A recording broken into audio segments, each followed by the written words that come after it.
Welcome to Tuesday night, everybody. On behalf of First Amendment Sports, I'm Ken Marangolo. He's Tim Strachan. You cut that so short, so fast. You're ready to go, dude. It's Tuesday night. We got a victory Tuesday night for once, for crying out loud. Are you serious? Yeah. He's Kevin Ricca. Let's get on with it. DJ's super quick on the turntables. Just saying, you don't No get offense, Don't get EO. TL I pissed like off the song. I like it. I enjoy hearing the whole song. Why does a win all of a sudden feel like a loss?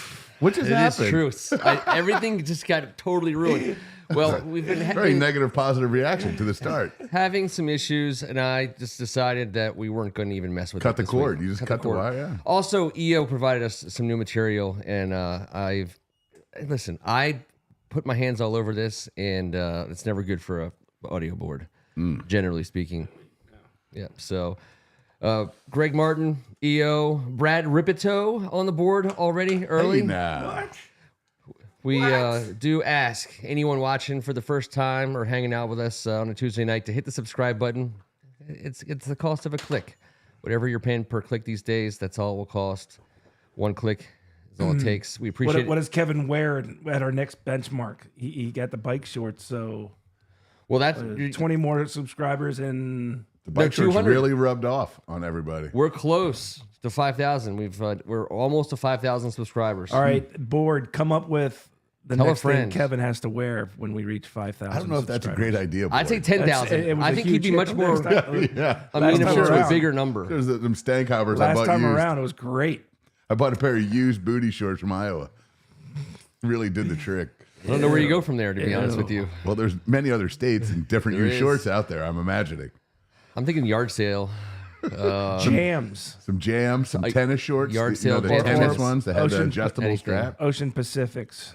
Yeah, the corduroy booties. Maybe a pair of Umbros. I might be able to dig you up a pair of Umbros. No, I would never do that to him. I've never. You just put me in corduroy OPs. Yeah, I and know. I Have can't, you ever I can't worn drop into Umbros, the, though, ever? Oh, yeah. Really? Relentlessly. They're so comfortable. They're They've great. never comfy. braced this body.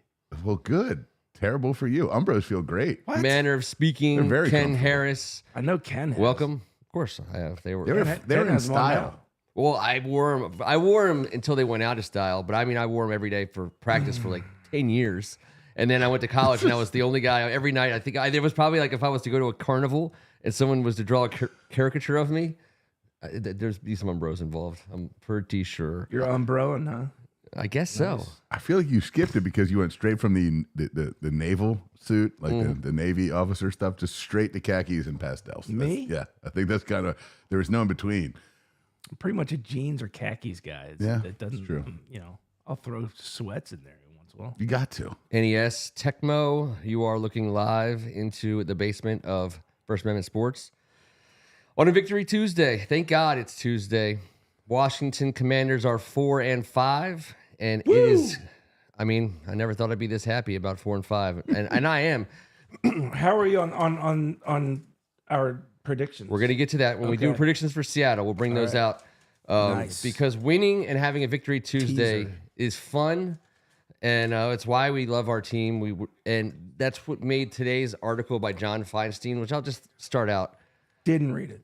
Good. Don't read it. J-Dubs, what's up? Don't read it. It's Arrogant. It's the biggest get off my lawn, sitting on a pond, talking to ducks article I've ever read, talking about how it's like Victory Mondays are the worst possible thing. So I ever. guess we're never going to have Feinstein as a guest. No, definitely not. Because if he ever hears wind of what you just called him, we're toast. Oh, he's so bitter. I mean, it was such a bitter article in the Post. I could believe it He's because sensitive. I mean, he wrote one of his most famous pieces ever in 1976. So and when he comes up with an idea like that we should be tanking, it just comes off as It's such a 1976. In dumb thing in 1974, he was at Duke University covering my dad's football team. He would call my dad all the time for a quote. That was the big. So yes, 76. He hit big in the mid 70s. He's been around. He's done some things. We were all born in 75. So 6. You're a sixer. I was born way after you guys. What? Way after. You're a 76er? Bicentennial baby. You're a baby. I'm basically, performance and community service, That makes hanging out so with much more sense now. the elderly tonight. Pretty good. It's essentially assisted living at this point. So what Feinstein. I don't want to say it wrong, but I also what did he say? What did he say?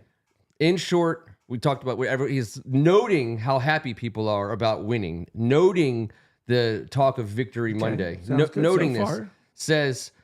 The only possible way we could ever get back to making Victory Mondays actually mean something to anyone, which he started losing me way before that, is if we have less Victory Mondays now, and in fact, 0 Victory Mondays now, that Josh He's fun at parties.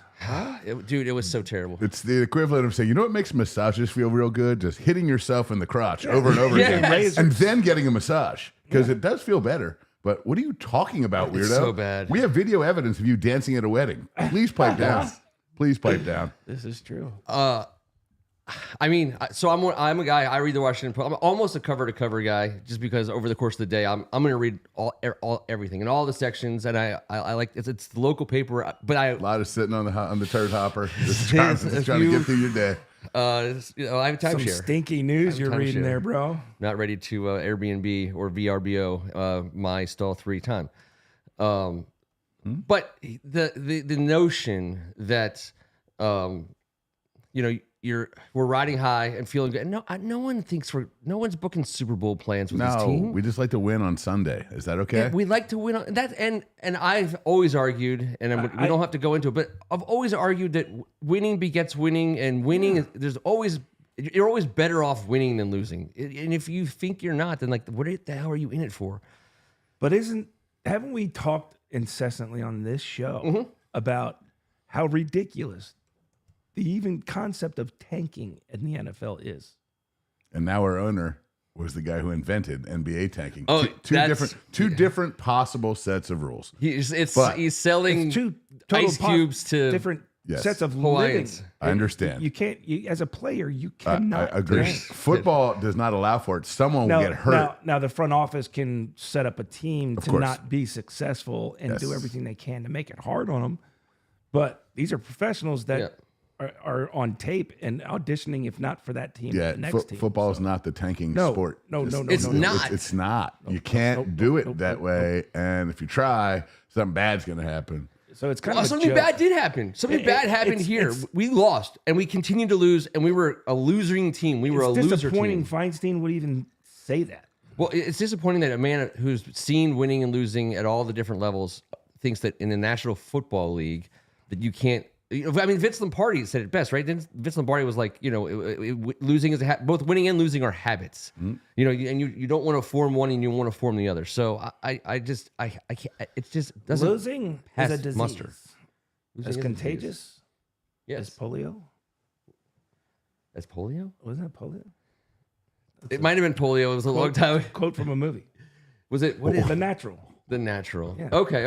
I'm with you. Who said that? Doc? No, they had a shrink come in. I remember that guy. Yeah. Roy walked out of that one. He was here the other day with you. The shrink. I'll just be over here when you guys are done. Just somebody tap on my shoulder.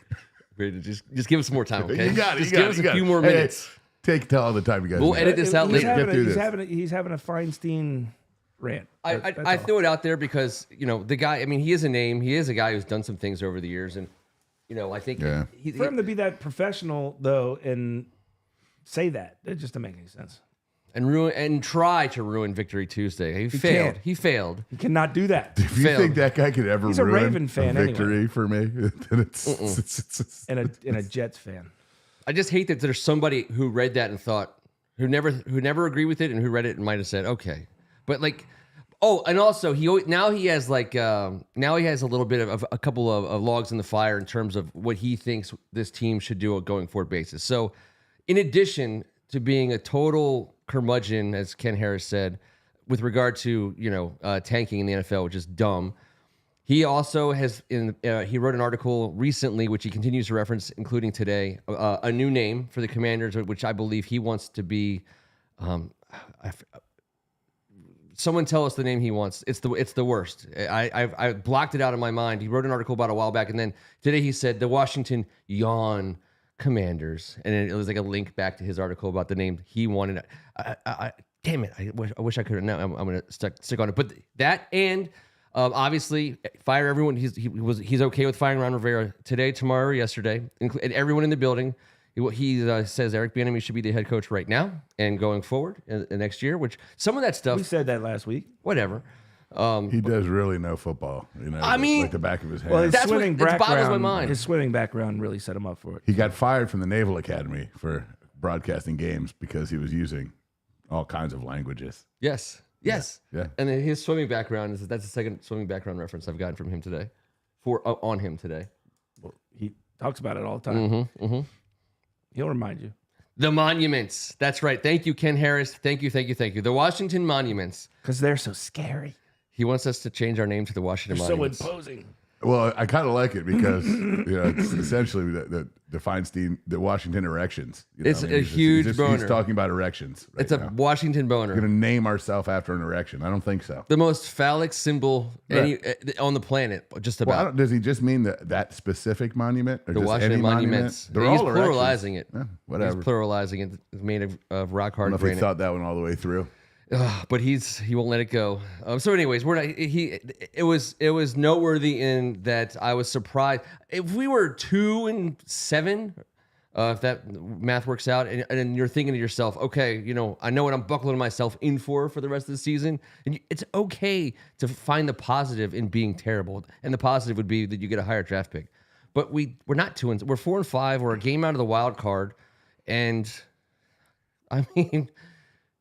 You don't just decide to start losing from that point. That's not the moment in the season. We kind of It's buckled up. crazy. We kind of buckled up last week after both DNs were shipped out of here because we kind of saw the writing on the wall. Okay, now we're not necessarily, but we're still hoping to win. That was a great Of Sunday. course. It was. We all want to win on Sunday. I mean, that's absolutely ridiculous We took down the greatest coach in the history of the sport, correct? for the Correct. first time. At his place. Yep. And ran up a shit ton of yardage on his defense, which is designed to do that to a certain degree and then clamp down in the red zone. But we didn't have any problems because we ran the ball effectively. So All right, how about this? in the red zone. Let's start with that stat on the game, and we're going to go straight to it. Hold on. Everybody close your eyes. There's something on there that I have to take off. I don't want you guys all to see this. Good. We're going to come back to that. No one saw that. But here we go, team stats. This is the game. Now, if you look at the game, I'm like looking on these numbers. Sorry, Kevin, I'll blast them out there for you. We owned third downs. We were 9 of 17. They were 3 of 12.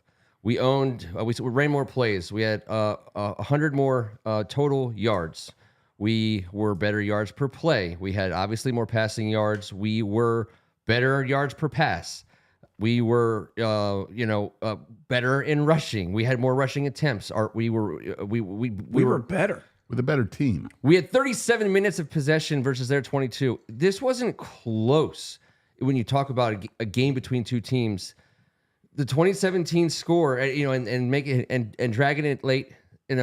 Obviously we're gonna have to figure that part out. But the stats tell a story. Like if you covered up the score, you'd be like, wait a second, this game could have easily been like 40-0. But They're tough in the red zone on D. Yep. They really, really are. We saw week 1 against Miami. We've seen what they can do. They're not a great defense. They're a damn good defense, though, and that's where they earn their keep. And missing Judon. Can we give a shout out to Juwan Bentley? Sure, he was a stud. WCAC DeMatha Stagg. He played very good against us. He had a played million great. tackles. He was all over the Multiple field. sacks, I He was believe. all over the He's field. incredible. He's a very been good doing that football at high player. level for a long time. Yeah. And not having Judon along with Bentley was definitely to our advantage. That dude is an 100%. absolute monster. But guess what? We don't feel bad for nobody. We just shipped right. our 2 DNs off Yep. last week. So guess what? 2 for 1 there, and the W's a W. But winning here up was our- there means a ton. I don't give a crap. It meant something to that locker room. You could tell. Here's your defensive stats since you talked about it. We talked about their guy, Juwan Bentley, who was previously our guy. And then we talked about the guys we did not have. So Jamin Davis jumps off the page. Obviously, he had the most tackles. Had a couple nice PBUs. Dude, he's playing well. He played hustled. very well. He ran to a spot and knocked the ball out from a spot there. That showed a lot to me. That wasn't by fluke. He put his head down and bolted because he was a step behind. He got there. God, that was huge in his development. Huge You play. saw everyone on the sidelines could understand it. All the fans that get it could understand it. He has come a long ass way. There's a lot of quarterbacks in the league that see a linebacker line up on whoever Jamin Davis is lined up across from. and they'll go right to that play, and they'll go right to it. And I'm not saying he's like the greatest coverage linebacker in the league by any stretch, but what he's doing now versus what he started out doing, might be the most improved coverage linebacker in the league since his rookie year. he's earned Year 4, right? Yeah, It's year 4 for him, or year 5. No, it's year 4. 3 or 4. 3. It's 3 or 3. Yeah, and it was a first round draft pick. He didn't peak in college until his senior year. He got offered a scholarship at $1.80, so he's definitely a late bloomer. And we all kind of knew that. We started 1 year in college. We did, and you know, we needed a linebacker. He's by no means a bust. He was playing absolute. No, he was playing behind Good. expectations at first, but now he's meeting, if not soon, or already exceeding them a little bit. Yeah, well, you know, so he comes in. They loaded him up with the mic, the weak side, and everything all at the same time. Which, you know, they overloaded him on purpose. And he struggled. He's played on his heels. He's playing. And I'm not sitting here saying he's playing great, but he's playing well. No, he's playing fast, which means he's not struggling. Understanding where he's making a difference in games. He is, and he's running dudes down. And he's sideline to sideline, effective as hell. Yeah. And a very, very awesome part of our defense when we want our defense to play like we thought it would, which it hasn't. But he's doing pretty well. If you had two guys like him at the linebacker level, you'd be talking about them as one of the better linebacker duos in the league, because of the physicality of Jamin Davis. And, you know, we tend to not, we're not a linebacker team. I mean, David Mayo is out there, you know, you got, Mayo's playing well. Sure. He's solid. Yeah. He's been around for a while. Yeah, he's doing what we think he's supposed to do. Texas State. But interestingly, so the thing that jumps out at me about this page is the bottom number, 0 sacks. That's tough. 1 tackle for loss. That's tough. It's hard. That should be 1 sack. It should be. Should be 1. Oh, you got to be effing kidding me, you pieces of shit. All right, let's talk about it. No. I'm going to get us off this page because so like I've never once ever like. He hit him too hard. He hit him too hard. It was nowhere near a penalty of any point. point. You're hitting people too hard, they're throwing flags. And then there's some asshole on television telling us, well, what they're looking at is what? What are you supposed to do? Play titty bumps? Should we just, ooh, titty bumps you? Like, what possible alternative was there at that moment for a rookie, KJ Henry, who grew up a Skins fan? A huge sack strip fumble scenario for him. He's dreamed about this his entire life. He was freaking out in the exact second it happened. And he got called for over aggression, possibly, for not titty bumping. I think it was just like when you see like a missed call, like it was the definition of a missed call. I want to believe in my heart that the referee, since we went to bed that night. A missed call? Yes. It was an F up. No. Well, that's what I'm saying. That's what a missed call is. It's total embarrassment. I don't see like the way you even the way they explained it. I mean, nothing that's flag inducing happened on that play. Nothing. We are all about the league and safety of some of these guys, and that is the biggest bunch of shit I ever saw in my life. I have watched it 20 times. It gets worse every time I watch it. I can't stand it. I don't mind if someone. Are you supposed to just hit him and like hold him and hug him? You're so cuddly. I know. Yeah, I've wanted to cuddle with you ever since I started playing the game. Like, what do you want people to do? Develop a new technique where you sprint in there running a 4.7 at 270 pounds, and at the last second, you just hug sack. Just give everyone like a blankie and we can wrap them up and tuck them in. We can do it all. We can swaddle. I was a hell of a swaddler. I could roll those babies up nice. Get this shit. Great game. It's the worst. I'm sorry, man. I wanted to be sick to my stomach. All the old guys, football's not football anymore. I get it. And some helmet-to-helmet collisions, I'd like to see him go without. I don't want to see my kid taking a helmet-to-helmet. He doesn't need football. He needs to live the rest of his life. But he loves it. I kind of understand the piling on top. I kind of understand that. Driving, the weight. The weight on top. Fine. If you're getting your hands off, and you got your hands off, and you still fall on them, that's fine. He was turning, but he hit the ground. But that was just. It was just a sack. Even Dean Blandino was like, "This looks like a good football play," because it was, and everyone knows it. The actual referee guy. I wish we would know if they sent a letter about that one, because every week the league sends letters to teams that says we missed. No, the league sends a letter and says these are the calls we missed. Sometimes we find out what those are. I don't know if this is one I want to know about. I don't know if this is one I never want to know about. I think you hop on the quarterback's back now. You take the towel and you yell, woo, woo, until something else happens. The Kringleberry Just situation. whatever. Tough Bronco. Just tough Bronco. Just tough Bronco. Just don't hurt him. Don't hurt him. Go. Just you have his arms subdued, and then you're making it.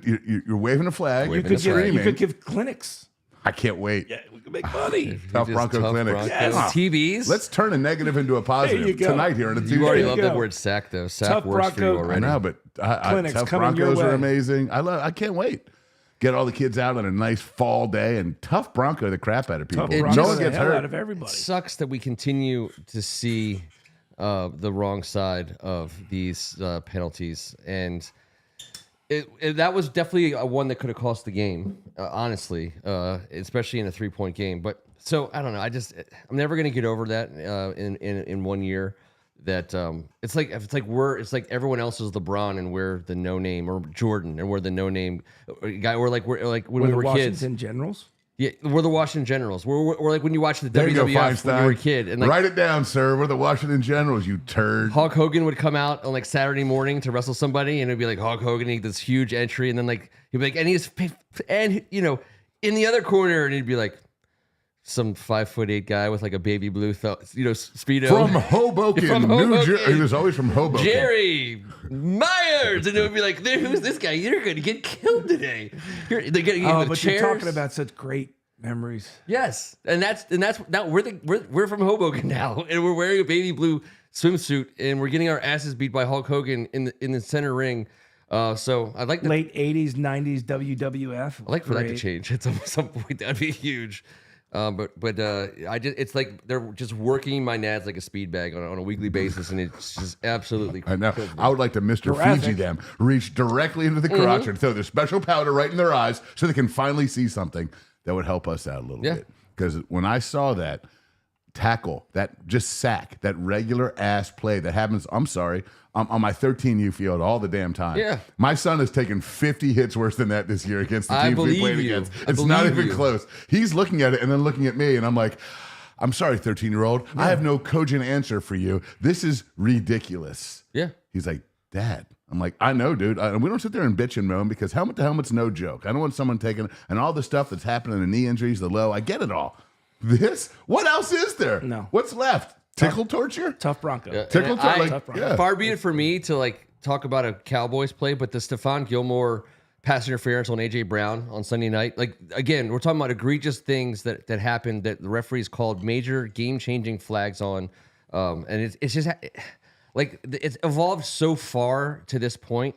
Like there has to be a pullback. I'm just hopeful that there is. I'm hopeful that the competition committee will say, you know what, like we've overdone it a couple of ways, and it'll involve new ways for guys to play. I'm sure that they'll have to adjust to. But I wish we had more room for Kevin to just demonstrate it real quick. But What are you talking about? He can get right up on there. I don't know about that. Yeah, he can get right up on there. Let's wait till the chair's fixed and we can get elevated. I love it. You want the elevation We on got to that. teach. We have to teach the proper technique. You can't just Yes. Well, You can hurt yourself. everybody. It could People be. can get hurt That's actually true. tough Broncoing if you don't It's do usually it correctly. it's usually emotionally, but we'll work that one out too. it was a great day for our young players, which is the whole Yes, it purpose was. of this season. I think. Obviously, I want to win. I want to do well, but in the year one AD, the ground floor, so to speak. What more could you ask for than to develop young players just out of this past draft? Now, I understand it's a one game, and this we haven't seen a lot of these guys all season. Let's just start with Forbes. He came back strong from getting benched, and having to figure out some things on the sideline, and he played well. He played better. He played better. AJ Brown wasn't out there, nor was Jalen Hurts, but whatever. He played better. I will give Ron and Jack credit on this one. They saw a rookie. They threw too much at him. They fed him to the wolves. They tried to have him bite off too much more than he could chew. They slowed down the process. They took a timeout real quick. They said, just chill out. Here's what we need. Your technique needs to improve, not your effort, not your athleticism. You got to play the thinking man's game, and you got to study film. And you got to be a part of this thing with these guys. And whatever the hell it was seemed to have worked. That guy was never not going to be a great pick, I don't think. You know how I'm a often- huge fan of his. Yep. And I understand that rookies that are corners get their shit burnt in this league, the way especially it goes. early and often. Then you get benched, you learn a little bit. That's part of it. Never once was the process in my mind, something negative. Of course, I want to see him on the field the whole time. I wish he didn't have to go through that. But now that he did, look what's happened. But what I find sad is that is actually more normal in the professional world across the board. Agreed. You're not expected to come in and just kill it right off the bat in any profession, much less one that takes such physical, attributes and ability on top of it. So aside from quarterback, I think it's the toughest position to play in the NFL. I find it funny we're even spending this much time talking about the fact that that was a great thing for him. Sure. You got to do that every once in a while. It's why football's great. We got to see it. We got to see the ups when he got drafted and the hype and the blah, blah. We got to see him crash, and now we got to see him rebound and come back tougher. That's what this sport is. We're so quick in this That's society. what it is. You're either it or you don't. You have it or you don't, and that's not true.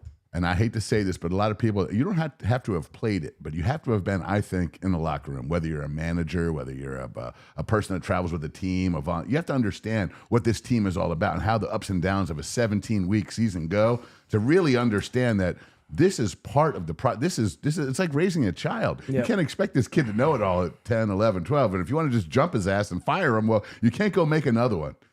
This is what you got. Right. No, he's a first-round draft pick. He is our number one kid. Our guy. Yep. He's our number one kid from the 2023. Yep. We're counting on him for at least another 3 years. Damn right. And he's going to be a hell of a player for us. Yes, he is. We talked about KJ Henry, almost got that sack. It didn't snap a ton, but he got there quick, and that counts. Hey, look at what he showed there. Sure. He's got the ability to do it. Now, again, a young guy just needs more experience. He's going to get it now. Yeah. Andre Jones getting experience. Yep. Knocked a pass down. Made it. Got a chance to have his name called out for making a play.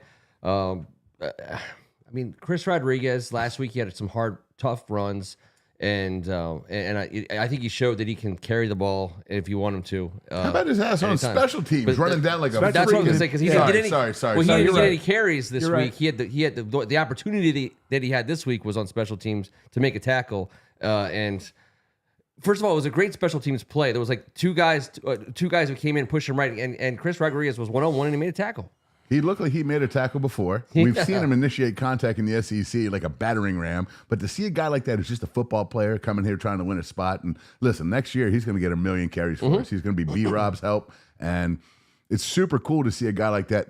You know what's cool is that he tackled like fundamentally. Yeah. It's not like something he's gotten away from. That dude made a play in the NFL and special teams to help the shit out of us. How many times have we drafted a running back who's our third or fourth guy who hasn't been a contributor in the least on special teams? In the least, it's a huge roster boost. And that just proves the football player aspect He's of a tough Chris ass. Rodriguez. If you're a professional and you come in and treat it like a job, that's the difference between being out of the league in less than 3 years and playing in it over 3. It's also the difference between a guy I agree. who grew up playing tackle football his whole life. I mean, if when you play like football is you tackle and you get tackled. That's the game of football for your entire life. You block and you get blocked. Yeah, you get up when you get knocked down. That's it. All of it, like ever since we've been playing football since we were and you 3 or 4 years old. The rule is if you don't have the ball, you tackle the guy with the ball. If you have the ball, you try not to get tackled. Ball. Yeah. And all these, and don't be a little bitch. The league is so full of little bitches now. Obviously, you're not going to put. That's a great rule. You're not going to put everybody out on special teams. I get it, and not everyone's built to play defense, middle linebacker. But Chris Rodriguez is special team. And I there's so many guys like him, and to me, that's how you know you got a good football player when he does tackle like that, because that just shows you that guy plays football. There's the guy who can be the best. Obviously quarterback, but a great wide receiver, a great corner, a great safety, a great this or that. They can be a great safety if they're not a good special teamer, but they specialize, and that's okay, and you can make a lot of money that way. But the ability to tackle a man 1-on-1, like that boils down to a part of football that if you're doing that, like you belong. I was very subdued the entire game due to the previous weekend's activities that we were all engaged in. But when my 10-year-old walked by with her device and I jumped up and I was like, "That's our running back." I'm sure she has no idea what it means. Why I'd be so excited about a running back making a play on special teams, but she now knows that that's a thing. On special teams, when the running back makes a play, you say, he doesn't even do this, but he does for us because he needs to. He probably hasn't done this in 15 years, but who cares? Who cares? And it's another 10 years. We talk about the iffiness, which I think is a fair assessment of Rivera's draft record. Okay. It's extremely iffy. It's extremely iffy. But It's you right know, in the middle though. It's got some good. It's got some bad. Iffy. Rhett's favorite player, De'Ami Brown. He's sound asleep, by the way. Rhett's favorite player, De'Ami Brown, also, you know, who hasn't had a chance to really make his name at wide receiver yet. And he's done well on special teams for us. And I think if you find these guys he was we drafted him in the third round, right? I believe it was a third round draft pick. And I also think that, you know, when Curtis Samuel goes bye-bye, you could see De'Ami Brown. I think they're itching to give him a little bit more. And same with Curtis nicked up. I think and we're not expect itching to De'Ami. give him another $19 million over 2 years either. He's Curtis. still not as consistent That's right. as you'd like, but he's getting better. Oh yeah, okay. Exactly. We do waste a play, maybe a play and a half on average, I think, on him. Oh, I disagree, but I understand In because the he hasn't passing been game, making. maybe. I like to see him throw it at him. I like the connection between Hal and Brown. I think that there's something that's real there, and I think next year will be the year where that clicks a little bit more. And we find out if it doesn't, then we're like, I guess it's never gonna. But it will. Fine. It's going to. It's fine if it doesn't. Next Exactly. year, yeah. Exactly. We're not paying these guys a lot. So, anyways, we can't talk obviously enough about Martin, who, you know, Jardavius, Quan. Show me the Quan. I mean, listen. His reaction time, his hand. He's a football player who's trying to figure it out. We talked about his quickness in August. We're talking about here's a guy who's like super agile and quick, super athletic. I've seen that play a million times in slow motion since it happened, and it looks like now in my mind I'm thinking, oh, you know, it was just right there. No, it wasn't. It was a ridiculous athletic play. It was, but when his brain catches up with his mind, and I don't mean that in an intelligence aspect, it's that we've all seen it. You get out there, you've been playing college football and dominating at that level, and all of a sudden, that shit's happening real fast. Yes. And you're hanging on by but you still have the passion and the ability to go bonkers, and that's what he does. He gets so hyped and so over.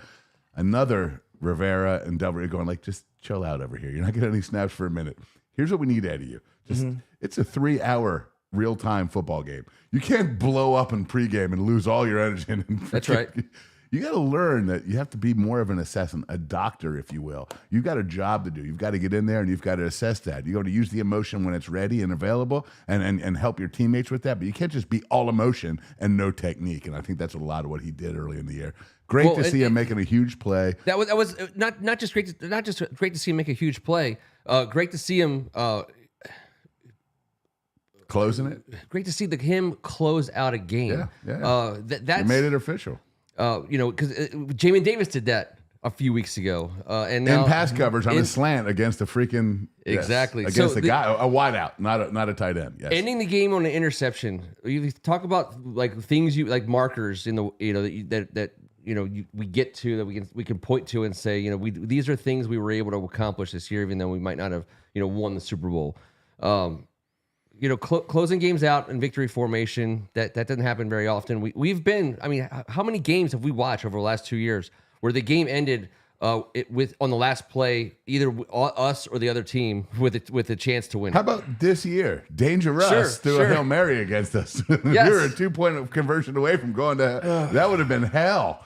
Can you imagine? Yes, that was this year. That was this year, and it's on the regular.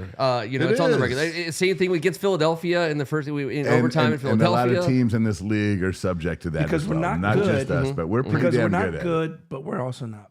I terrible. agree. But when you end it on NFL, defense, you're going to be in it. Exactly. Our mediocrity allows us to be a part of this scenario quite often. We weren't getting game-ending interceptions and things like this.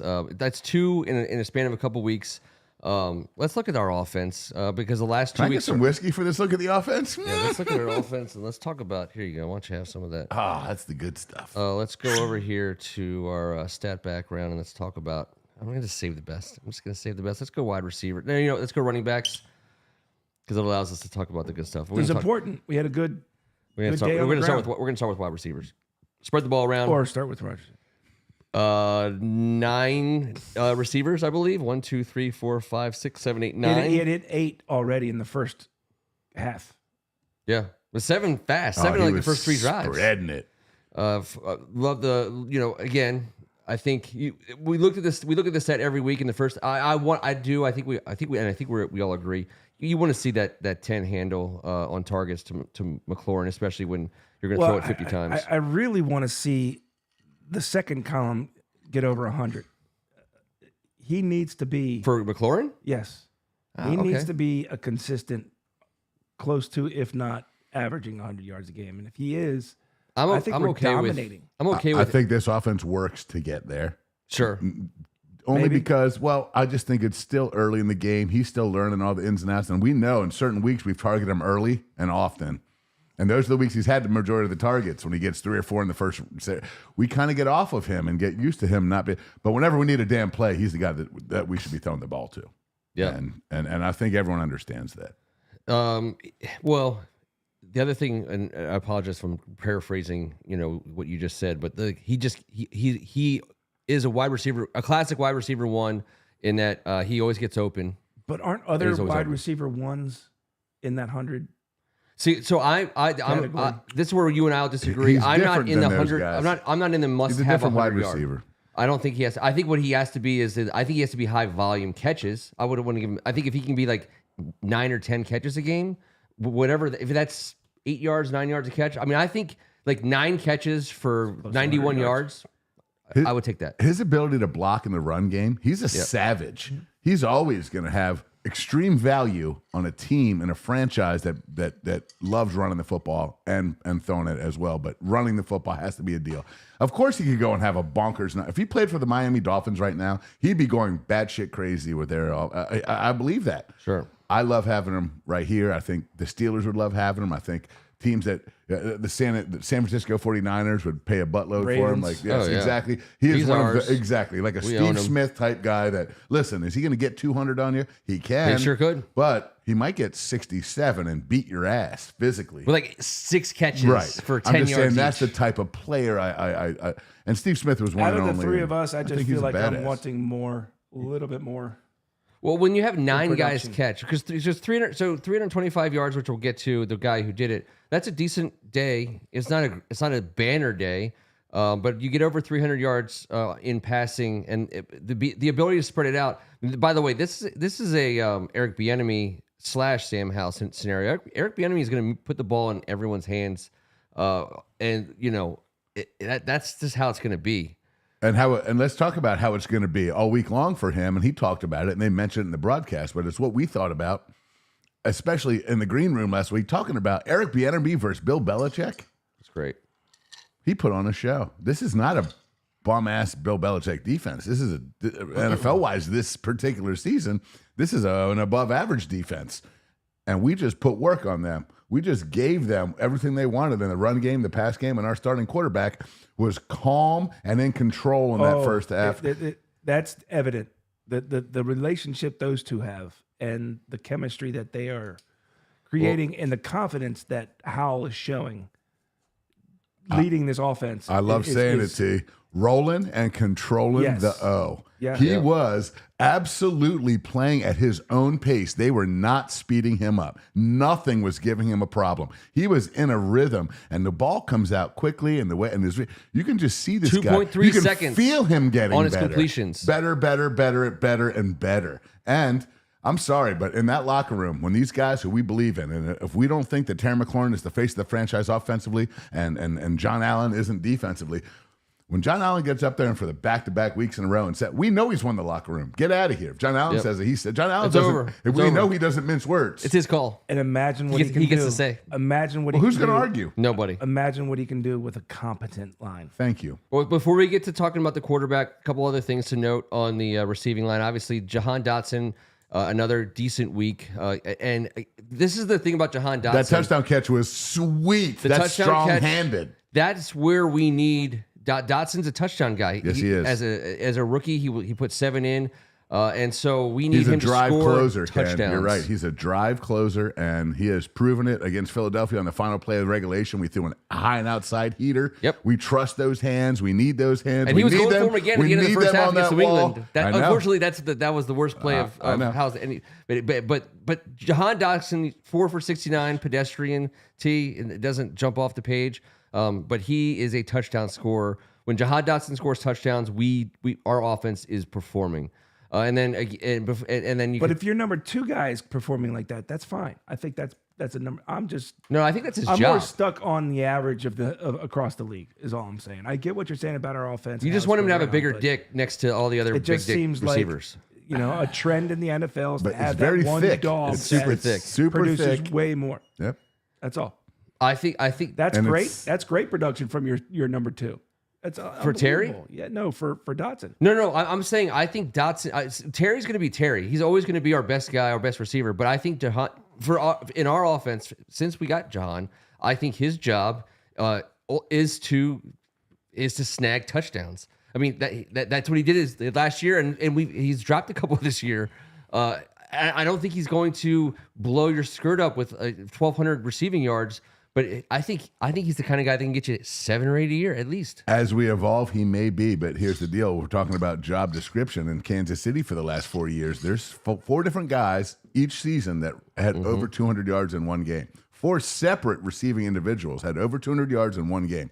We haven't had that, obviously, but that's what we're trying to get to. Apparently, because this is the same exact offense, a little bit of different personnel, but we're working on that too. If you're going to have the opportunity to do that once a week, you're not going to get 200 yards every week. So what I'm saying is, I'm with you, T. If this thing rotates, right now, throwing to 8-9 guys a game, this is year one. Yeah, Bieniemy and Howell. It's going. I think I'm not being negative. I think what we're going to be talking about 1 year from now, this week, if everything remains the same with Bieniemy, Howell, and his weapons, and a huge influx of offensive linemen, like 3, maybe 4. 3, maybe 4. I think. Sheesh. Now we're working. T. Also, you look at this, and you could easily say, 45 passes, 44 targets. You could say, I'm not going to throw to Bates that target. I'm going to take one away from whoever. Blah blah blah. Bates for the old -5 down and out is not a great play. Was he? Byron Pringle, by the way, was all 3 catches I believe were first downs. He was the third down charm multiple times. He is angling his way into our hearts from nowhere. We know who he was from the preseason. I mean, Byron Pringle. We know why he was here. We know why he came here, and. Well, here's why. Once you pop, you can't stop, and you let him work the underneath. And he is a veteran and a wily guy, and Howell's going to find him. And he throwing across his body when Sam Howell threw all the way across the body of the field. My initial reaction was, "This is going to end terribly." We had 2 guys there. Then I was like, "You're going to tear an abdomen muscle, sir." He was contorted, and we all know. We know at the high school, grade school level, don't do that. And it was, that's another sign, by the way. That's a sign. How about who was it that came flying by? It looked like a shooting tight star. end. It was either Logan. It was either Logan or Cole. It could have been a terrible collision. It could have been what would have happened any time in the last 15 years on our team. When the only 2 players within 20 yards of the ball were played for our team, all we needed was one guy to catch it, and it would have been like Keystone Cops right there. The replay, I was like, "Oh damn!" Like, oh yeah. The last second, whoever saw Pringle's coming Pringle on also made as sort of like an unsung hero or a dark horse guy that is playing his balls off. Reminds me a little bit of who was our punt returner, and he actually produced for us. DeAndre Carter. Yes. Yeah, a guy you didn't really think of at the beginning of the season is going like Jamison Crowder. Yeah, Jamison's coming on too. Yeah, he's getting more targets as well. He's earning them by just making little plays like Pringle is. Veteran guys in an offense. 6. What's that? 6 targets for Jamison Crowder. Yeah, last week he had like damn near 11. He's been, but that's a function of the offense. They're not trying to get him the ball. We know that. This is Sam Howell. That's Sam Howell moving forward within the framework. All right, and I'm telling you, this is our first venture into Sam Howell territory. Okay, off the top, 18 carries for Brian Robinson. I love it. Average a little bit lower than I would otherwise like. The touchdown was great. It came against a cover 0. We could talk a little bit about that when we move into Sam Howell. But Brian Robinson showed some speed and toughness. He played tough all day. I mean, he just played tough all day. He's starting to show an ability to break out a little bit. He's not just a pound and ground. He can actually, once he gets on the outside, he's got speed. He can shake. I don't know. One tackler. He can shake one tackler. I do too. He hasn't been getting. He's been getting 2 or 3 tackles at the line of scrimmage so often on those off tackle runs. You talk about seeing what they could do behind a good line. If you put a couple improved blockers in front of him, I think you're looking at Not a lot of DBs want to be dealing with him either. But Antonio Gibson, we didn't talk about him as a Hell no. receiver, but Antonio Gibson had a day. He had 75, he had 40-something receiving yards, 34, rushing yards, a nice average there. He got some big first downs for us. I know there's Antonio Gibson haters on the board as we speak, and I'll throw your comment up, and you can have your time in the sun. When he's doing what we know he can do, he's a tough football player. He's going to be in this league. He might not be here next year. That's fine. But He'll be in this league. Don't for his second But pick. he will. Ain't going to be in this league. He could be on our team, but he probably won't. With that speed, this is a team specifically. He could just reinvent himself as a slot receiver. I mean, he changed his number and everything. This is an offense that he could function in. And I understand He what has Chris a chance because of that. Because with the Eric I Bieniemy agree. coming, if Eric Bieniemy, who we can, Well, don't forget, Samuel is probably gone. punch. Samuel's gonna be gone. So and there's he's got not to gonna, be that hybrid guy that kind of is the Bruce is gone. and they don't running throw back / wide receiver. the guys they don't throw big money at anyone. Yeah. I don't think anyone's coming for Gibson with big money. So No. and we have a ton of money. That's the other No, thing. but That's, he'd be a cool toy for a Miami or like a high-powered offense. Why to can't he chuck be a him cool in there. toy for Eric Bieniemy? if Eric Bieniemy, I think he can. If he I says do. I want I this player, absolutely do. and it's at a number We that can't works. spend money. Right. It's got the value has to go. Yeah. All that has to work itself out. That's all. But we do have a lot of money. I would have no problem having Antonio Gibson back on my football team. Me neither. I would not. I wouldn't, especially if Eric Bieniemy is still in town. And interestingly, and only because I haven't said his name yet all show long, and Kevin was kicking me under the table, Eugene Shen, who had everything to do with some of the, basically was the guy behind our trades. Eugene Chen. He gave a speech in 2021 to an NBA program about the analytics of drafting and free agency. I'll boil it down to this. It was very interesting, some of his takeaways, but the one thing he said was he believes What did Eugene Chen say? with running backs that they're completely, obviously overvalued in free agency. He says he thinks you draft them high. He thinks the move away from drafting running backs high is tough because you draft them high, you're still not going to be paying him anything. You're going to be paying him peanuts in the second and third round, maybe the end of the first round, and then you give them up. But you're always That's going to when be they're at their highest value. yeah. So Production wise. So he's Antonio right. Gibson's gonna have to be at the right number. He has some interesting thoughts on tight end as well in the I draft. also think you start getting him away from carrying the ball. Eugene Antonio? Chen? Yeah. God damn. If Give we him hand more the ball- touches. Sure. I know. You gotta let a guy I'm talking about create. Antonio Gibson. You I'm gotta talking let him about create, Kev. maybe using Rodriguez more as the backup running back and keep him more as a slot guy. He can still run the yes. ball in the jet sweep game and all that. Yeah. J Dubs, flesh me out on that.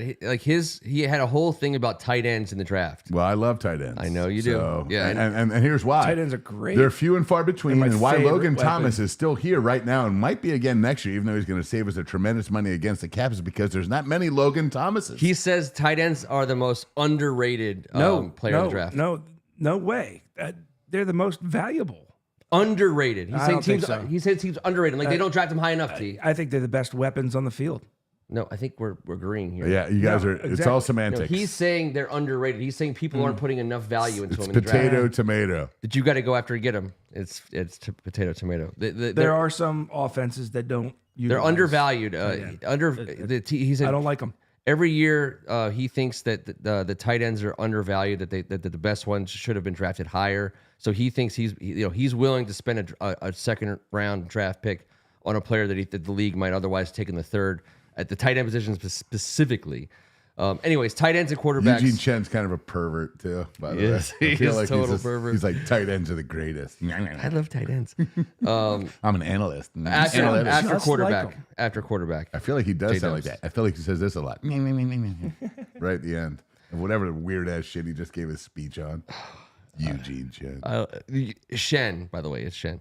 No, I'm sorry. I'm so sorry. It might be our best chance to get Adam Peters if we're getting him at all. If anyone's getting him. And I don't know that anyone is. All right, save the best for last. Let's go over to it. Let's get rid of this running back stuff. Of course, because we're going to talk about Sam Howell's run after we put up his screen. 29-45. you know, 3 1/4. The 3 1/4. Yeah, 3. It's second week in a row over 300. Second week in a row where he led an offense that absolutely, he led the offense. He led the offense. It was super efficient and it was productive. Only one touchdown. The interception was just sucked out loud. It was so bad. It sucked. It was a terrible play, but it was his only terrible play.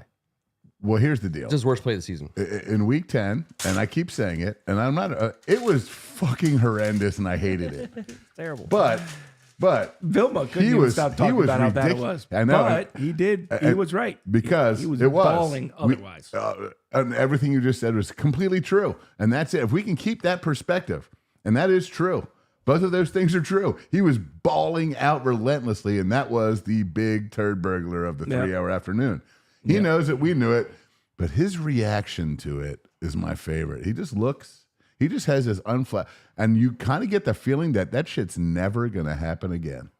And I hope it doesn't. No. And if it does, it might be years. But I feel like this is the type of human being that goes back. He doesn't have much Brett Favre in him where he's going to be taking a lot of, I agree. like careless shots that are going to turn out well, but also turn out bad.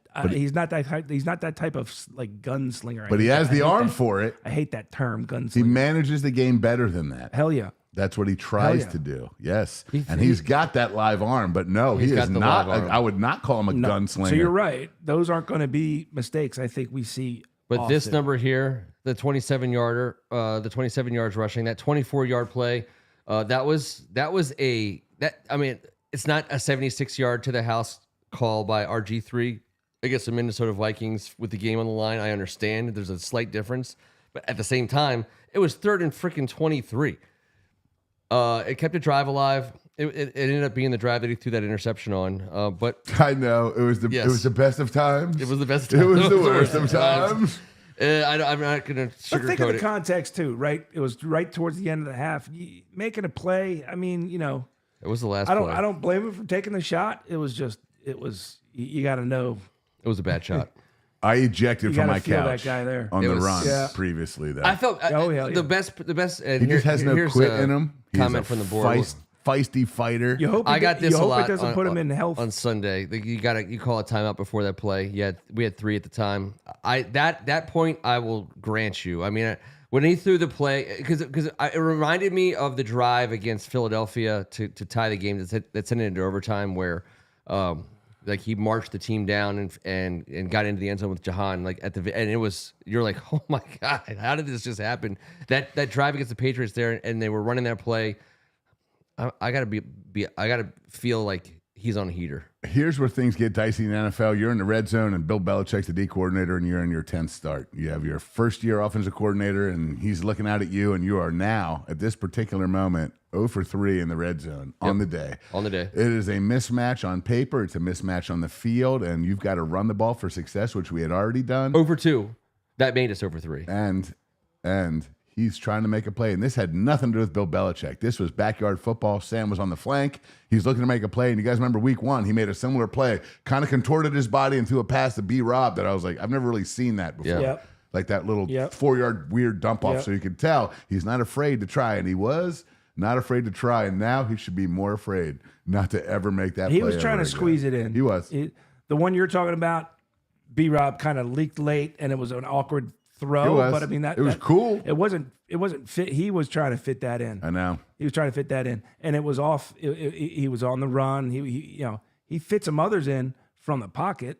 No doubt. I mean, so that's what we have to live with. The good with the bad, and this was very bad. I don't think we'll see this very bad again. Buffalo Bills, I don't either. If the Buffalo Bills scenario, after that week ended, 4 interceptions, and that nightmare of a nightmare for him, the other 9 starts, this guy has been absolutely freaking lights out. I think that, they put him on the run, right? They making him move out to the right. I think as he gets more mature and experienced in the league, he'll know intuitively that you put that over into the first row of the stands and you get three more shots at it or 2 more shots at it. Come on, bro.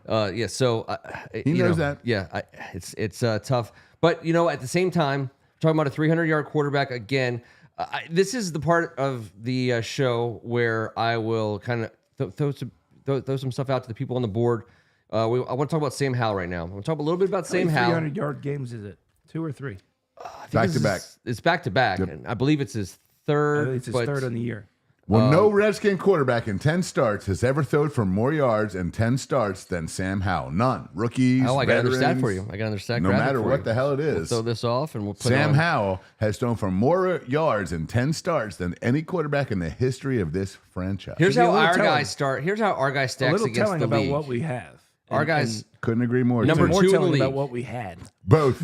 Only very, very true. Tua Tagovailoa has thrown for more yards. Yep. Only to now. I mean, second in the league, And he's throwing in the world. many yards. No one's thrown for I know. more.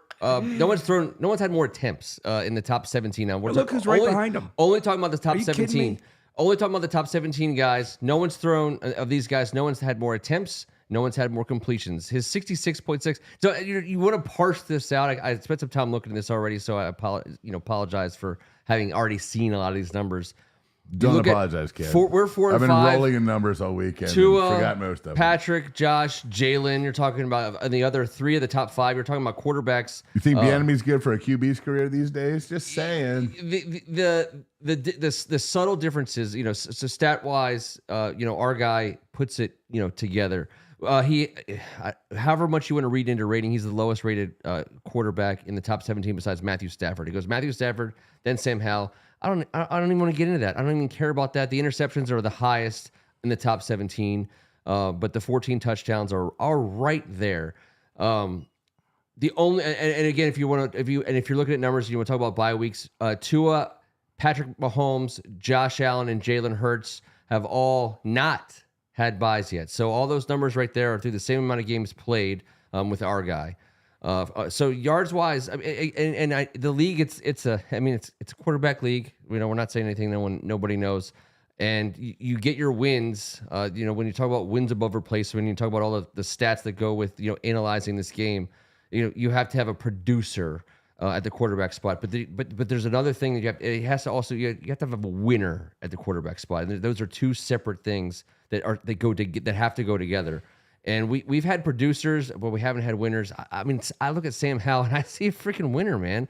I mean, I know I haven't he can get better seen here. Rhett sleep and snore that well since Sam Howell has been playing the way that he's playing. We got our QB boys. Yep. Hey, he's been, I think we got our QB too. And you look at this, and I'm always amazed to hear the counter argument or the doubt or the cynicism. And I understand, it's quote unquote just 10 games, whatever. But if you want to parse numbers, no one throws it more I've been than our trying to guy. parse them since you said that last. It's not working over here. Is there something else I can do with these numbers? Our guy's completion percentage is not, of the top 5, 6, 7 guys, it's not there. Before you start going to the negative realm, No, I'm not. I'm just trying to. he's got 50 more completions in 10 starts than any Redskins quarterback in the history of our franchise. Yes. Oh, okay. I like that. Me too. It's bizarre, the numbers that people are worried about and the people coming out of the box. I've noticed that he doesn't.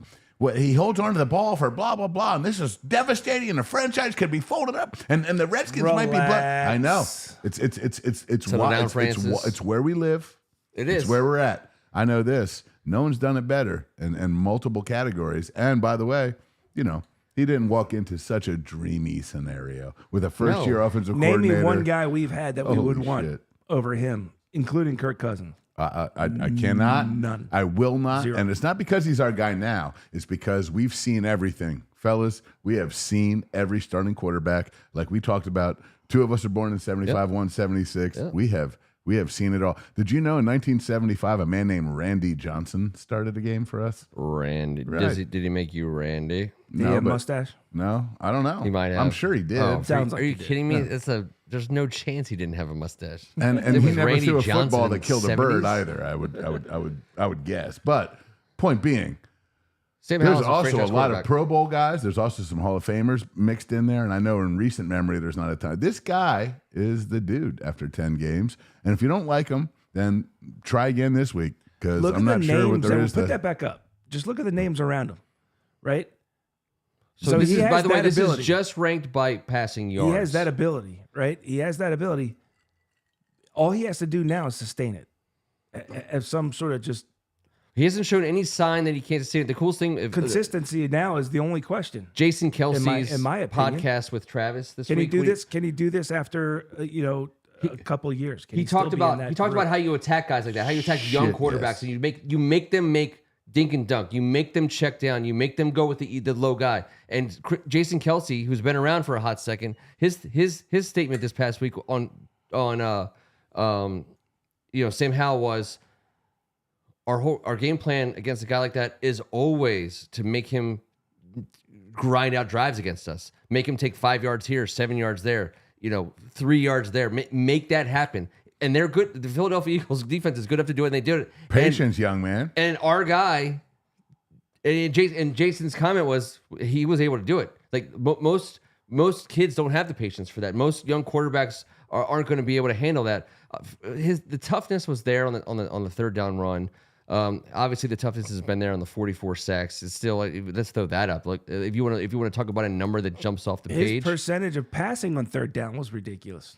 I cut it off at the sacks. There's not a single person. Stop cutting off all the sacks, Ken. There's not a person on this top 17 that has. There's a 20 and a 22. The 22 represents half the amount of sacks that Sam Howell has. Sam Howell's lost over 200.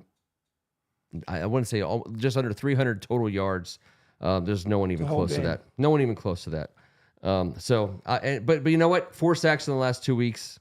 That's kind of a big deal for us. I mean, in fact, it's not. It's a huge deal. We've given the amount of sacks we've given up in the last 2 weeks. We've given up in one half of football previously in this season.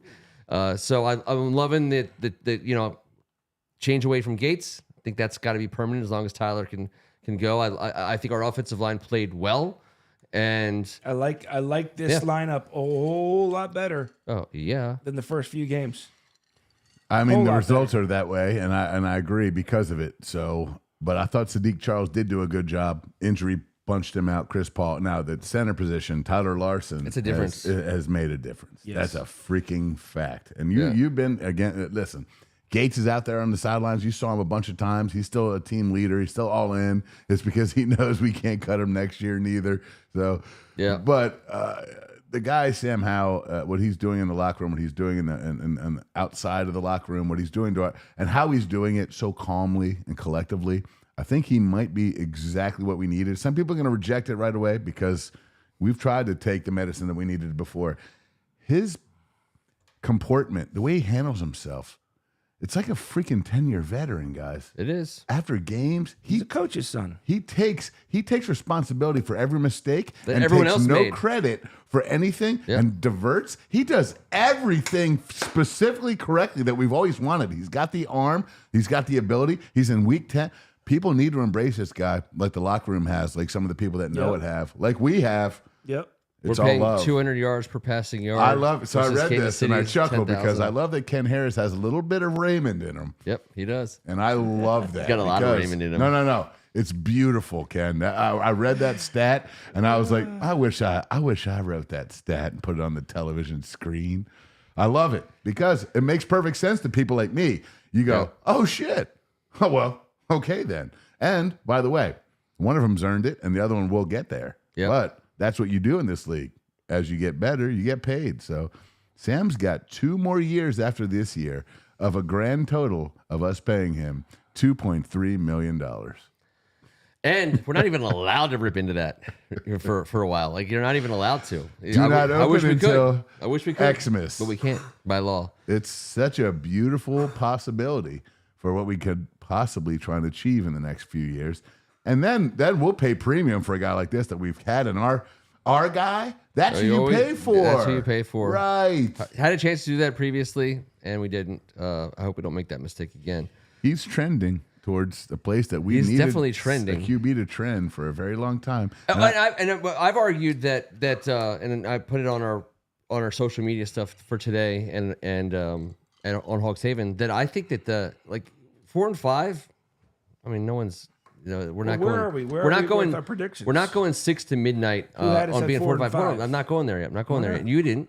What I'm saying is I thought that I'm looking at being 4-5, and people are suggesting whatever they want to suggest about where that puts us in the league, and I'm thinking to myself, in the year 1 AD, if you are capable of identifying a 10-year quarterback, that's a freaking win, dude. That's a huge success. Like if we come away from this season with nothing else but a healthy, experienced Sam Howell on a going forward basis, I will argue that we set our franchise up for crazy success. Now, I want more than that. I'm not stopping there, but we talked about it in August. All of us said to a man, we said, we're not going to blow skirt up.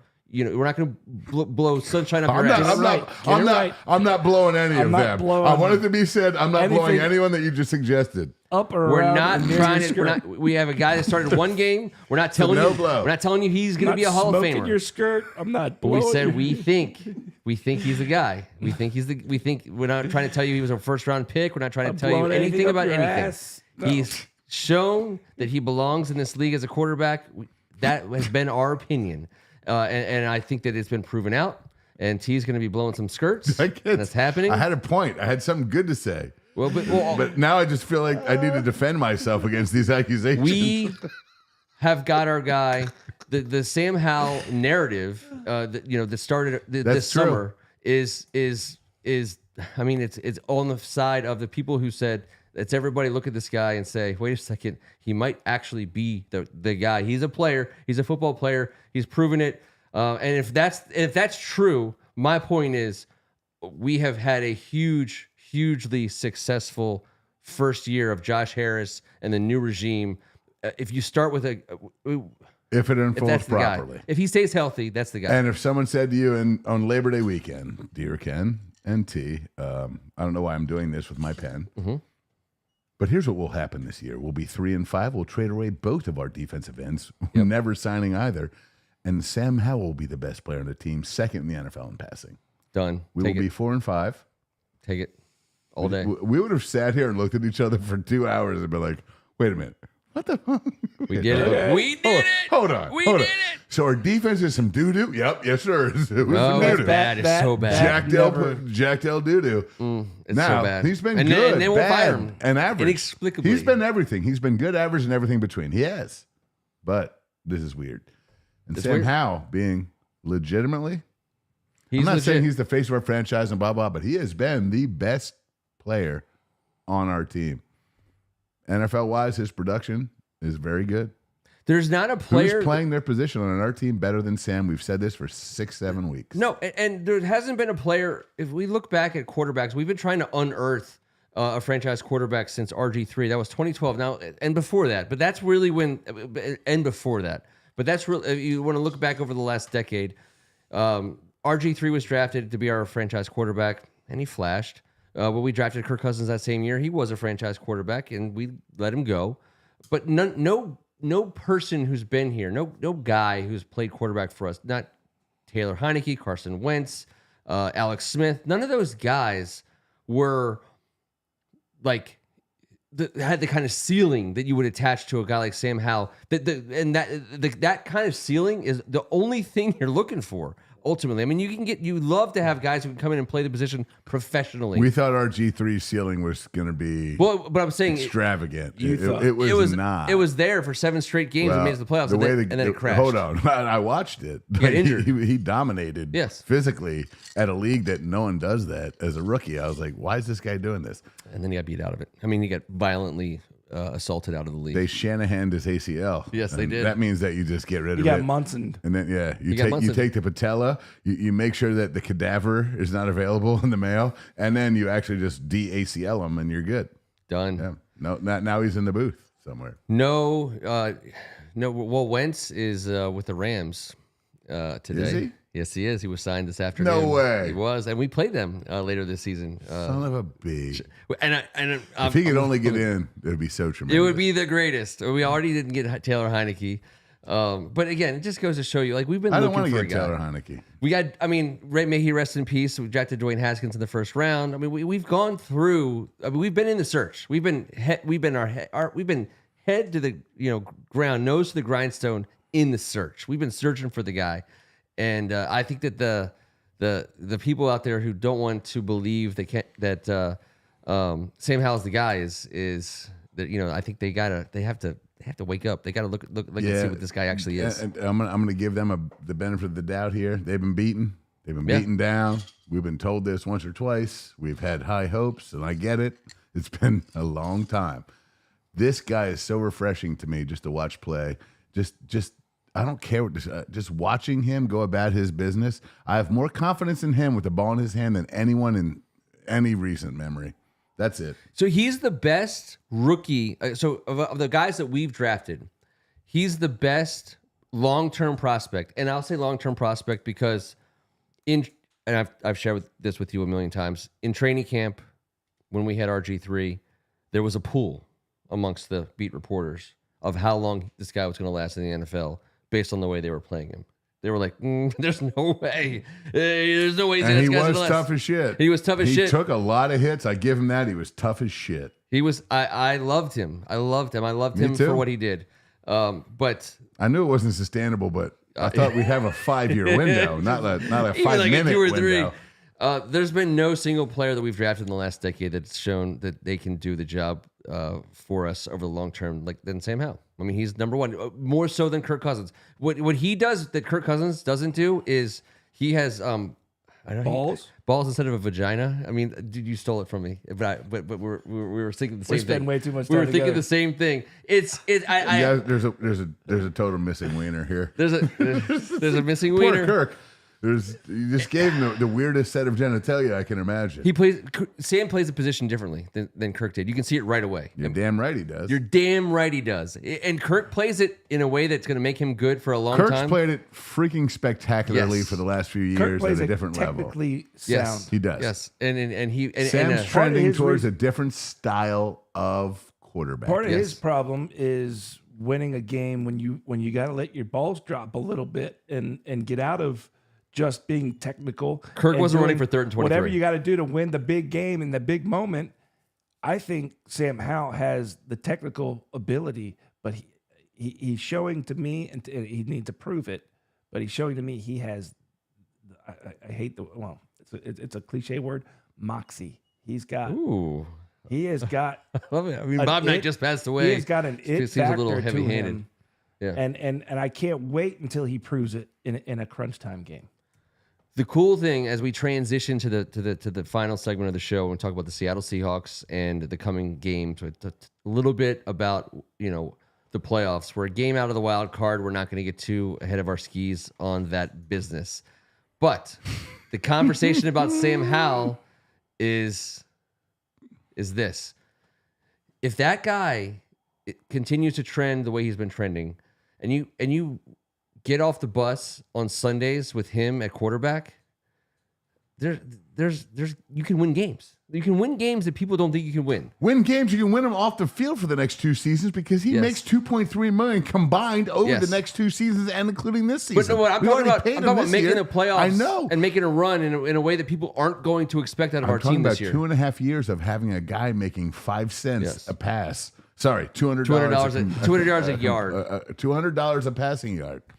Which is the least expensive real estate. It's the least expensive real estate. It's not even close. But Kevin, in the NFL community. What I'm talking about is the lack of surprise we should have if the Washington Commanders are capable of putting something together this season behind Sam Howell because of his ability to do what T said is if we are able to put him in some of those situations where a win gets us into the playoffs or a win gets us, eliminates down the stretch, week 16, week 17, week 18. We put Sam Howell in those situations in the fourth quarter. I think there was a feeling we had when it was Kirk Cousins under center, and I pick on Kirk Cousins because he was probably the best guy that we drafted that we had, and could have been a franchise guy, and he was in those situations. I think the feeling in our stomachs that we had when Kirk Cousins was in that spot is going to be a lot different than the feeling in our stomachs when Sam Howell was in those spots, and I think that's all that matters to me. Once Kirk complained about the cheerleaders' uniforms, that's when I knew it was going to be tough sledding for the good guys. Sam Howell's wise enough to know never to comment on the cheerleaders' uniforms. Oh, no. I know this isn't the greatest analysis, but this comes directly from the gut. So it was Kirk who blew smoke up the cheerleaders' skirts. Kirk has never blown anyone or smoke or has anything to do with a cheerleader skirt would be my guess. Sorry, but 3 strikes and you're out. No, he's not touching skirts at all. Skirts is a good dude, but doesn't want to be touched by Kirk Eiler. He's from accounting. That's Skirts from accounting, dude. Nice guy. I went to lunch with him on Tuesday. Damn it, skirts. All right, well, we're He knows talking about Eugene. it. Ken Harris put out, he said you want to pour Kev a double. Pour me a double. We do get Kugler and Sanchez this weekend. No! It's going to be turn the volume down time. This might be the weekend we go to the Avenue and broadcast this game When I live. listen to Mark Sanchez, I do my Kuglers the whole time. So You have the strongest Kuglers in this side of I thought so, but I Connecticut didn't Avenue. even tell you about that till tonight. So I appreciate your Something to finish. yeah. us off. Well, I mean, I have been doing my Kugler, so I can see. thank God I can't do my Sanchez's, but I'm not anatomically. We're not doing able. Sanchez's. For God's sake, don't listen to that. Whatever you do, do not listen to that. Over under on the broadcast. butt fumble comment. We already had a butt fumble 2 weeks ago. This guy Sanchez. Not against the Seahawks. Sorry, Mission Viejo's finest. We called their team this year. Yep. He was my cousin's teammate back in the day. I was told not to say anything negative about him. He has a tiny purse. Tiny purse. No, you've never really said anything negative about him, only about his dog. No, only No, about I and hate the him scarf, for the ascot. the asking for free ranch And his dressing and purse. not tipping on the Domino's guy. The one week he was here and showing up in like some LA outfit with a dog and a purse in Landover. Dog in a latte. purse. Like he was like one of few people that day that didn't get his puppy stolen in Landover. He had a dog in a purse, right? because no one wanted it. You're He had a dog and a bat. Yes, he did. He did Okay, that. I'm just saying. He did. I'm that. done. I'm done. Because It was the wrong time for it. if he wanted to be a dog in a purse guy and call our game, fine. Dog in a purse. We've had it's my dog, in a in a purse. purse. Step one. This is my dog You in put a that purse. dog in a He was purse. trying to Step play up two. the You give that adorable quarterback look or something. Sorry, dog in a purse. I mean, yeah. It's my dog in a purse. Let me say one thing. If he hadn't quarterback I the see worst, Sam coming to work. If The he worst came with game a that we ever dog, saw it'd be like a live. Rottweiler or something least- bigger, I think it'd be a rescue. with a big ass dog on the end of a big It ass could have been a leash. two-legged dog, and I Not would have in been a like, purse. okay. Man, And I feel like he would just like, It's I don't my know, dog in a purse. just mush face Mark Sanchez and just walk Step into the new one. place. Put that dog in a purse. Step 2. Sanchez Give knows it what to to them. do. Step 3. I don't know what step 3 is. I don't know what step know. 3 is either, but out the of dog's already purse in the to purse. pee. Okay, fair enough. Or it's a waterproof bag. Can I you don't just know. imagine like Bubba Tyre, the old trainer, being like, Sanchez, your dog's in here. It's pissing. Oh, I'm sorry. I mean, like, you're going to get choked out, bro, by the trainer. Yeah. Like, what makes you think you can come to Landover with a dog in a purse? Well, what do you It's think, my like, dog in a purse. This is defensive PG lineman- County, not the, defensive not lineman the on his OC, team. baby. It's the The worst. defensive lineman on his team thought when he walked in the locker room with his cute little dog. Oh, I know exactly what they thought. Our quarterback's adorable. I hate this mother. By the way, We don't if have it- that guy. That's the beauty of our situation. Let's not block for him in the first quarter. We Maybe had they that guy. Maybe they'll put Josh Johnson in for the rest of the game, and they did. Thank God, because he actually Well, started. turn for your TVs 97. down. Yeah. And if we're going to. What we should have done, turn off the lights, except for the First Amendment candle. Can we? We should have done that this week. Are you for available? Sanchez. Are you available on Sunday? Yes. Are you available on Sunday? No, I'm not. I'm sorry. You're not. Seattle is at 4:25. 425. Yeah. I'm at the Knights. You guys want to come by there and do it? We can do it. Maybe. You yeah. working? I am. But I don't need to. I'm thinking we work. do a broadcast. I mean, I don't know if we can broadcast. We have to figure it After out. you sang dog in a purse, I feel like we got to make this happen. If the algorithms pick up my voice, Are you coming with a dog in a purse? maybe. If you bring a dog in a purse, can we hang it like a piñata and we'll give out prizes? Not a real dog. Not a real dog. I love dogs. I love dogs too. No animals will be hurt. No, Oh, a for piñata goodness in a sake, purse. Yes, we're just talking about a purse. endeavor. You have like 10 purses. What matches your Sunday I just sweater have vest? one. It's right here on my chair. Final score. It's more of a fanny pack. as we travel to the end of the world to play the Seattle Seahawks in week 10. Is it week 10 already? I don't like flying all the way across the country to play a football game. Yeah. It's never good for us. I don't like it. Never It's not for good us. statistically for anybody who has to fly across the country to play. But they're good at it coming to the West East Coast. or East. No. No, I just read this whole thing about their Seattle's record on the East Coast. Seattle's. It's not good. No one's as good there. But also their home field advantage is badass. Their fans are for real. They did not have Manuel Flighter on their franchise for the last 100 years and ruin everything. They've had a normal scenario of some bazillionaire that does pretty well. And they've got a cool stadium and terrible weather, and they get after it. Here's the deal. Currently, we have a forecast of... What is the forecast? It looks like It's raining it looks like dogs it's and going to be purses. high of 52. No way. It's raining in Seattle. Low of 47 with light showers. Not great. But interestingly, they Geno are the Smith's having a little bit of a 26th struggle. rated pass defense. Exactly. Our guy. That's bad The news. second for high. Seattle. If you're bringing in the second highest passing yard guy in the I agree. league, and you're the 26th ranked, hey, listen, it's not Seattle. It's not you. It's me. You know what I'm saying? Like, you're not the worst passing defense. We're the worst passing defense. But you know what? We are bringing our guy in, and your guy's nine touchdowns and 7 interceptions. Geno is on the opposite of a heater in terms of being he got that money. He's he having got a some slump. He's having a commercials. slump right now. Yeah, He's in a little bit of a smiling slump. at DK Metcalf and Lockett and them boys. Yeah. They have not been on the same page. We cannot let DK go AJ on us, which I don't think that he will with Geno. I think the biggest difference is Geno and Jalen. Benjamin St. Juice has been playing some serious ball. That's the matchup. I think we all know that. He's You know tied what for I second in the love- league, you know by what the I way. love Tied for about second in the him? league in I know. passes defense. I know. You know what And I I love loved it. about it is he didn't do that this past game. Forbes did. He didn't do that. But I love when he does that. I know, but No, Forbes did this when he has the a terrible, entire time. I want to know what it's all about. When he has a terrible play, what does he do? Nothing, because it was a terrible play. Yeah, but I know. I know. If everyone played the game on your lawn, This is my- everyone this would is get my yelled get off at the lawn before the moment of the first night. quarter I just- ended. I know, but I can't stand, and it's not just St. Juice. I can't stand when DBs over celebrate their good plays when they get beat. It's like where's your celebration now? life is short. Celebrate every moment. That's my theory. And I'm not going to give anyone any shit for it. Do I agree? I do. I do agree with your sentiment. I don't want to be a no fun guy. That's not what I'm saying. You're not a no fun guy, but That's in not what certain I'm saying. experiences, you're like, you do your job and you have no fun. I'm older than you by half a lifetime. And I don't like when you make good plays. No, I'm with you. Have emotion, celebrate. I think St. Juice has a pretty good idea whole, about it. And I'm going to do this No, but every I don't time think he that I does do it that. in the wrong scenario. I don't think certain offensive guys are usually the wrong scenario guys doing the celebrations. I think We have actually. I think St. Juice is pretty legit. He we have a doesn't mailbag do it this in- week. We have a mailbag. I'm surprised by this. I didn't. I thought you said it was a mail sack or We have a mail site, but it's a mailbag. We have an email this week.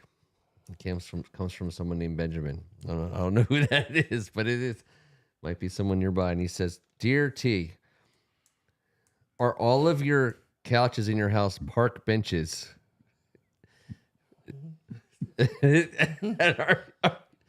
The little duckies. Do you have a little legion of duckies? Are you just yelling at ducks all day from your living room couch, park bench couch? I love ducks. Oh, but not when they celebrate. but not when they celebrate. If you get some food and the other duck I didn't does say it, don't celebrate. I said don't have this like canned celebration that you're going to do every time you make a great play.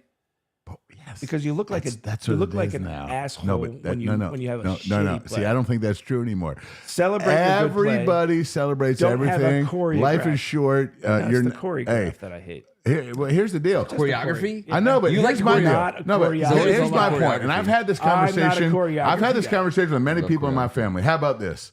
Damar Hamlin almost died from cardiac arrest on the field. Right. Celebrate every goddamn good thing you do in the NFL because you Yeah. come from nowhere and you're from nothing and you have nothing and you can't believe that you're there. Like, life is such. I don't care. Football wise, sure. People can be like, I get it. So I'm not saying you're wrong in your sentiment. Don't show any emotion. But, You can. No, but you can't tell someone else how to show emotion. Like you can't tell me how to show emotion because we're complete opposites. So my emotion and your emotion are completely different, right? Benjamin so you could never tell me how to show emotion because I would say you're effing crazy, dude. So you would be okay with Sam Howell after every completion doing something like that?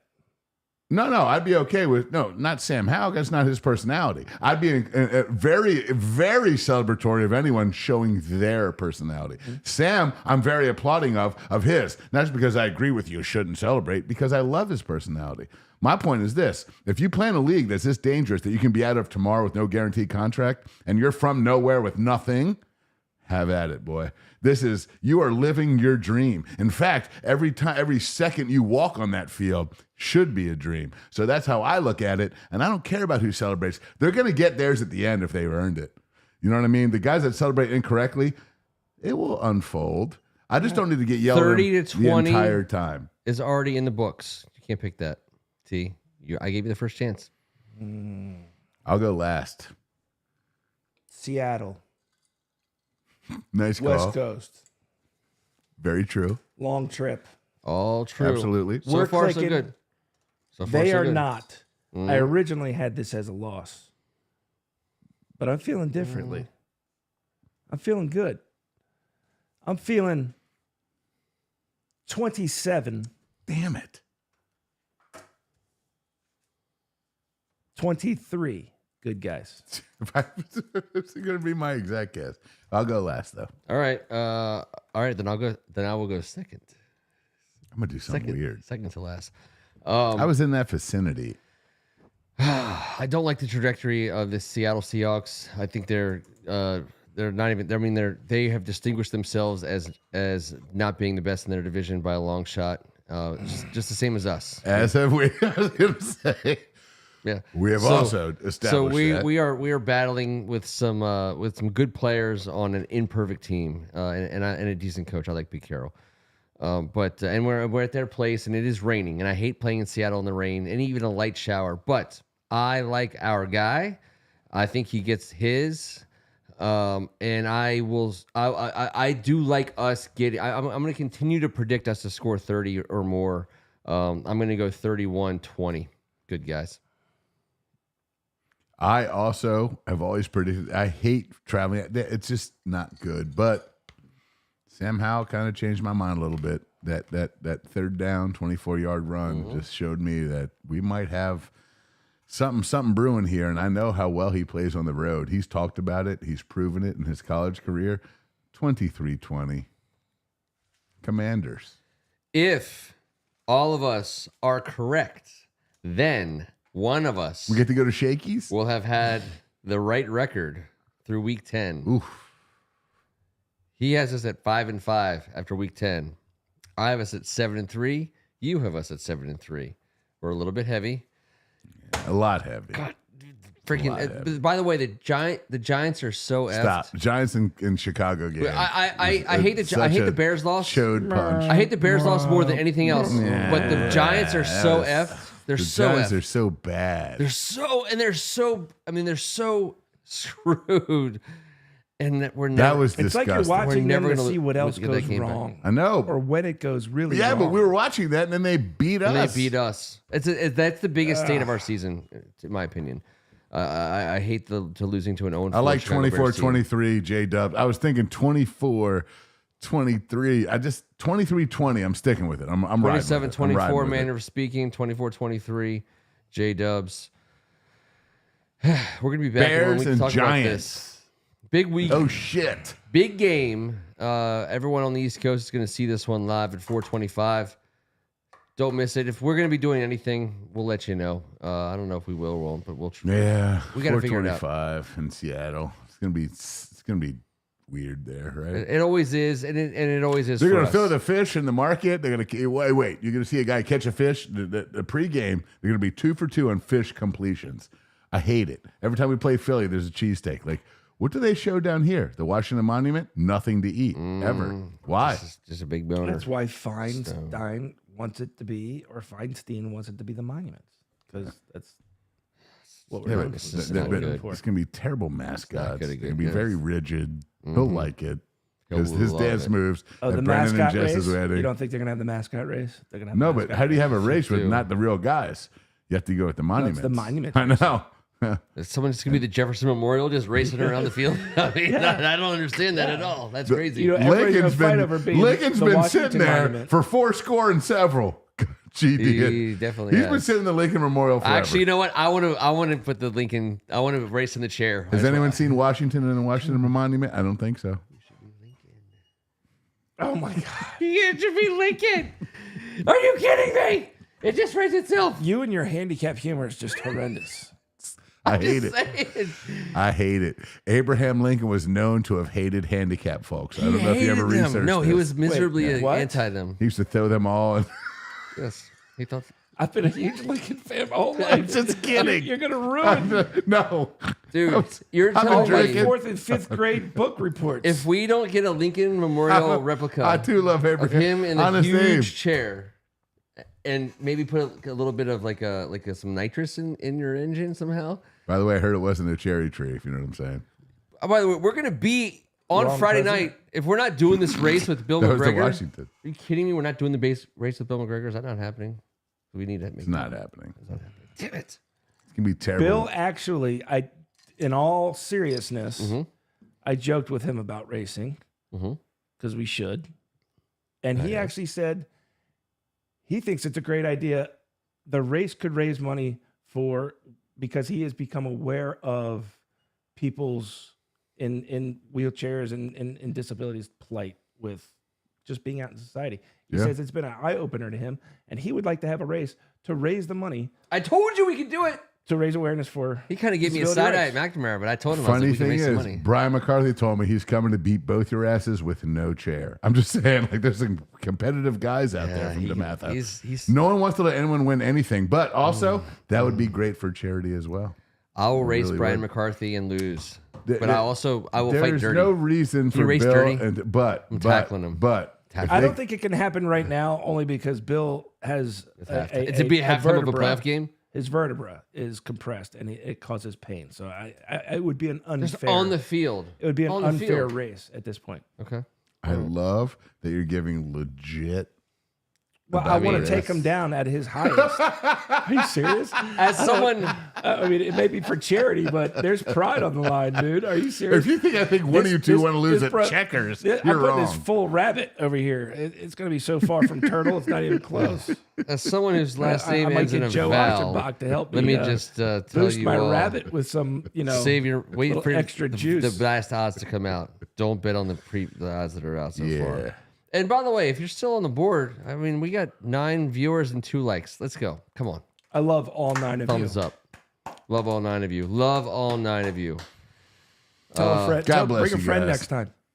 We're going to be back in 7 days. Talk about the Seattle game and where that puts us heading into another Giants game. And I'm not looking past Giants, but to me, we're ramping up. And if we're going to be honest about getting to be a good team and making a playoff run, we got to be ramping up for the Dallas game on Thanksgiving. We just got to be doing it. Dallas game on Thanksgiving, that's got to be a target. I don't want to look past anyone. I don't want to be guilty of that. Get these games, win these games. These are tests that we must pass to be able to compete at a high level against a good team on Thanksgiving Day. That will be the determining factor of where we're going for the next 2 months. He's Tim Strachan. I can't wait till next Tuesday to talk about what happens this Sunday, and I might see you guys on location. Maybe you guys too. Ooh. The Knights. I love it. Tim, I love it. Kevin Ricka. I love it. And you know who? There's no one. All week long in my life, I always couldn't wait to celebrate with my people after a Sunday victory. For the last 8-9 years, this has been my people right here. You guys on the board, your love, your passion for it. I think about it on all the stuff we talk about all week long for all these years every Sunday. Keep it going, man. Keep checking in. Let's keep checking for each other. Shit, we need it. We all need each other. And tonight's And let's go get one out there, man. Let's What do we get got? 500. What do we got tonight? tonight's I'm in a candy. chocolate mood. Is there chocolate? Yeah, there is chocolate. Well, there's Reese's Pieces. Oh, I love Reese's. Y'all haven't been eating trick or treat bags incessantly, 15 but this times was- a this day I don't like think I've me? ever Harris. had a Zag nut. I've taken more take fives. Do we need to rip into a Zagnut right now? Oh my God, a Heath bar. Do we need to rip into a Zagnut? Crunchy peanut butter toasted coconut. That's just not me. It's just not me. I'll take it. Zagnut. Can we open it for you? I'll get it. I'll get it afterwards. All right. I'm going to take it to the green. Zagnut. You just grab his Zagnut? Zagnut. I just snagged his Zagnut. Zagnut has been taken off the It's bound table. to happen. I'm Ken Marangolo on behalf of First Amendment Sports. This was Thank God It's Tuesday. We'll see you in 7 days. We are still live. Hey, come here. Want a Zagnut? Here you go, T. Here you go. Yes. No one can hear us.